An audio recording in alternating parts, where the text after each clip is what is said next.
The united Islamic empire influence through written and spoken Arabic, Islam, and the ideas of its greatest intellectuals left a lasting mark on the world.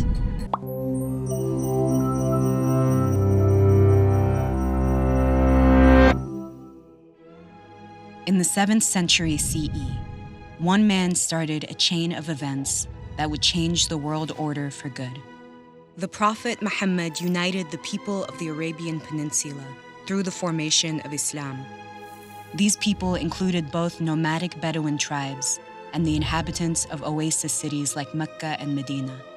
Until Muhammad's time, the region hadn't been considered a serious match for the powerful neighboring Persian and Byzantine empires. But the alliance Muhammad formed was political as well as religious, an empire with Medina as its political heart and a force to be reckoned with. Muhammad was a one-of-a-kind leader. He had been a member of the Quraysh, the tribe that controlled Mecca.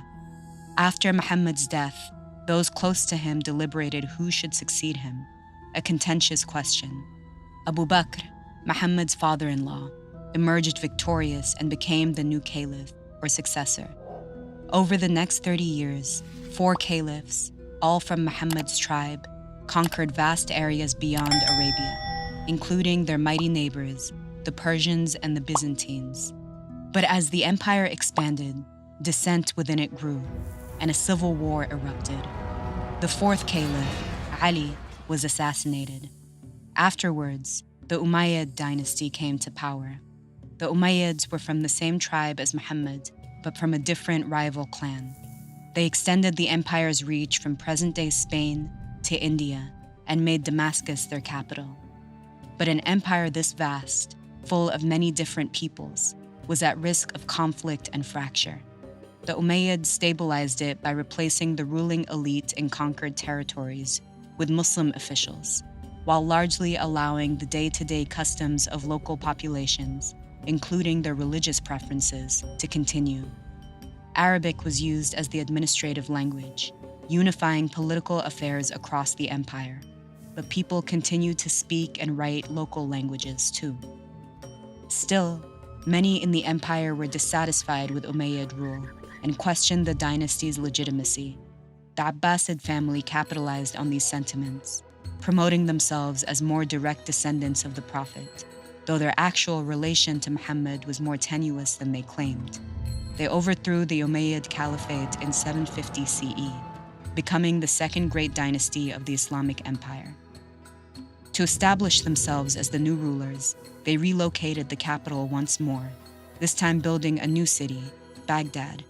Under Abbasid rule, the elite enjoyed a lifestyle of luxury, thanks to extensive trade networks that brought both products and people from all over the known world to Baghdad. Byzantine, Persian, Indian, and Arab cultures and knowledge intermingled, leading to artistic and scientific advancement. The caliph was wealthy and powerful beyond imagination. But there was never a clear line of succession dictating who would become the next caliph. Any male relative of the former caliph was eligible, so brothers, nephews, and uncles fought to gain power. Within the court, army officers, wives, concubines, and government officials all demanded their share of the treasury. Because the caliph depended on his entourage to stay in power, each transition of rulership opened the doors for favoritism and corruption. Outside the court, many questioned the legitimacy of the caliph, noting that the caliph's religious duty to moral excellence was at odds with the court's decadent displays of wealth. In 1258 CE, the Mongols approached Baghdad. They encountered little resistance as they thoroughly destroyed the city. Legend has it that they rolled the caliph in a rug and had horses trample him to death, and that the Tigris River ran black from the ink of the manuscripts that were thrown into it. The siege of Baghdad laid bare a long-standing reality. For centuries, the caliphs had ruled mostly symbolically. Local leaders throughout the empire had grown more powerful, and they refused to pay taxes, spending the money on their own courts instead. The time of one united Islamic empire was over, but its influence, through written and spoken Arabic, Islam, and the ideas of its greatest intellectuals, left a lasting mark on the world.